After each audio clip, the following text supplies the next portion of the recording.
আসসালামু আলাইকুম রহমতুল্লাহি ওয়া বারাকাতুহু। কেমন আছেন? আশা করছি আমিও ভালো আছি। আপনারা লাস্ট আমার পেজে যে পোস্টটা দেখছেন সেটা হয়তো অনেকে মনে করতেছে যে এটা অন্য কেউ পোস্ট করছে, সেটা আমি পোস্ট করছি। এবং এই উদ্যোগ যে জিনিসটা চলতেছে আর কি, এই ঝামেলাটা যে কলরবের জিনিসগুলো, কলরবের যে সংগঠনটা, এগুলো পুরোপুরি লিখে নেওয়া হয়েছে। এই বিষয়টা অন্য কেউ ষড়যন্ত্র করতেছে না, এটা সরাসরি আমাদের ফ্যামিলি থেকে, আমার আম্মু, মামা, চাচা, মানে এরা নিজেদের ভিতরেই। এখন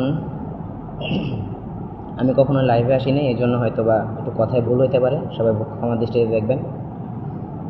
তো আজকে আমি কিছু প্রশ্ন নিয়ে আসলাম।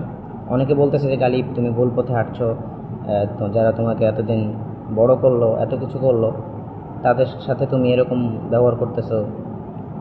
এখন সবচেয়ে বড় কথা, আমার ফ্যামিলি যেদিকে আছে এদিকে তো অবশ্যই আমাকে থাকতে হবে। আর এরপরও আমি যখন মানে এই যে বিষয়গুলো সব কিছু যখন জানতে পারলাম, আমি নিজে নিজে বিশ্বাস করতে পারতেছি না যে মানে এইরকম কিছু হইতে পারে। আর দেখুন, কলরব শুধুমাত্র একটা সংগঠন না, এটা একটা ব্যবসায়িক প্রতিষ্ঠানও। ঢাকা দক্ষিণ সিটি কর্পোরেশন 13 নং ওয়ার্ডের করা ট্রেড লাইসেন্স অনুযায়ী এই কলরবের মালিক রশিদ আহমদ ফেরদৌস চাচু। এখন আমার প্রশ্ন হলো, এই কলরব যদি একটা ব্যবসায়িক প্রতিষ্ঠান হয়, তো এটার মানে মালিক, এটার মালিক কিভাবে আরেকজন হইতে পারে?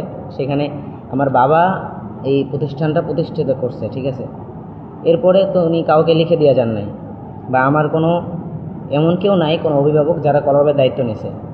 আব্বু মারা যাওয়ার পরে অন্য অন্য যারা ছিল আমার ফ্যামিলি থেকে, সকলেই করছে যে কলরবে যারা চালাইতেছে ওদের হয়তো ভালো অভিজ্ঞতা থাকতে পারে।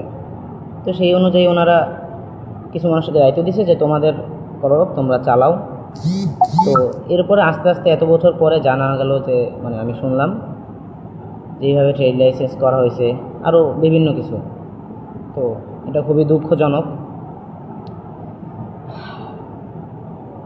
মানে আমার প্রশ্ন হচ্ছে, উনি কীভাবে মালিক হইলেন? ঠিক আছে, কলরবের মালিক রশিদ আহমদ ফেরদৌস চাচু, উনি তো নিজে কোনো শিল্পীও না বা কিছুও না, উনি কীভাবে মানে কলরবের মালিক হইলেন? এটা হলো আমার সবচেয়ে বড় প্রশ্ন।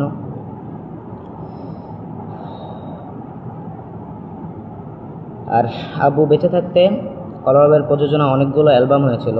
ব্যবসা প্রতিষ্ঠান না হলে প্রযোজনা কিভাবে করে? B2M কোম্পানির সাথে আমার বাবা আইনুদ্দিন আজাদ রহমতুল্লাহ আলাইহি কলরবের MD হিসেবে স্বাক্ষর করেছিলেন।